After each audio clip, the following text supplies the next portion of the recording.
Imagine a 15-year-old girl migrating to the United States just to pick tomatoes. She carries the dependency of her family on her back, working in 100-degree weather, sun burning her face, pain shooting down her back. But she doesn't stop. Her goal? A paycheck. Sundown, she heads home looking for an escape, only to be confronted by sexual harassment. She has nowhere to hide in a congested trailer, but she finds hope through education. 12 years later, she has success and power, and with it, she goes back. The young girl who went back, or should I say Librada Paz, is a current activist for farm workers. Her actions speak louder than words, considering she has recently won the Robert F. Kennedy Human Rights Award. Ms. Paz is currently working on making sure the Farmworkers' Fair Labor Practices Act, which guarantees farm workers a day of rest, gets passed. Her non-stop hard work and dedication has given many current farm workers hope that change can still be made. Librada Paz inspired the youth arts group to host a soccer tournament. Considering the farm workers do not get a day of rest, the youth arts group worked hard to give local farm workers half a day off. We transported them to a field where they could enjoy the weather, play some soccer, and enjoy some good food. We actually had the opportunity to talk one-on-one with some of the farm workers. This is what they had to say. Okay, my name is Junior. I'm from Jamaica. Okay, and what is your job? Actually, I just work on the farm, picking apples, whatever is there to be done. So what's a daily day at your job? Like, what time do you wake up? Okay, well, like earlier in the summer when the time was really hot, we go to work at 6. We stop at 3 or 3:30. But like now we go back to 7 o'clock until 4. So. And if you could change anything, or are there any obstacles that you face in your job daily? Not here, but first, like when I used to work in Canada, yes, there's a lot of things. I would say, what's the perfect word? The living condition is so poor.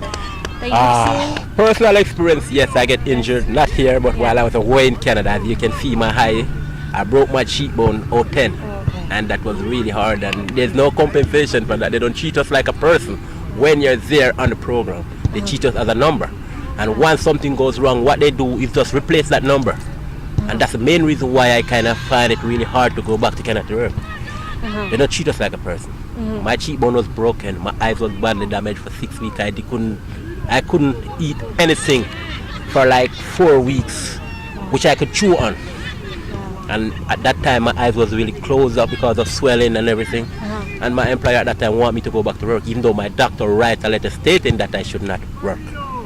So those are the things why I'm not really happy about. Mi nombre es Acevedo González, soy poblano, tengo 3 años de estar aquí en mi país y los 3 años que he estado aquí he estado trabajando en un rancho de frutas y verduras.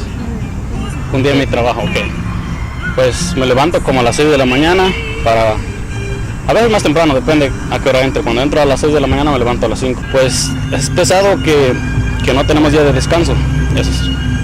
Entonces no podemos planear salir con un amigo para, por ejemplo, como esto, ¿no? Pero con amigos, a salir a hacer una carne asada o ir a bailar porque no podemos desvelar.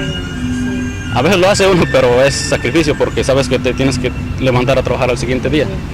Porque de hecho aquí yo ya el primer invierno que estuve, bueno, llegué aquí mayo 3 del 2009. Al primer invierno que estuve aquí me fui a estudiar a Unionta y saqué mi GED. Fue un curso de 2 meses. Lo tengo, pero pues, ¿qué puedo hacer, no? No puedo hacer otra cosa. He buscado información para seguir estudiando también, pero también es difícil por el trabajo, porque no hay tiempo, y cuando hay tiempo solo te bañas, te quedas bien dormido, ¿no? This event, dedicated for farm workers, was filled with enjoyment and relaxation. Days like these don't happen often. However, farm workers deserve a day of rest so they can do things like play a game of soccer. You are welcome to join Librada Paz, the Youth Arts Group, and Rural and Migrant Ministry in fighting to get the Fair Labor Practices Act passed to get farm workers a day of rest. Not only will you make a difference, but you will be part of a movement. For more information, visit these websites. It is really unfair that the people who are working in the fields, literally from sun up to sundown, and putting food in our table, they just don't have the rights that everybody else does.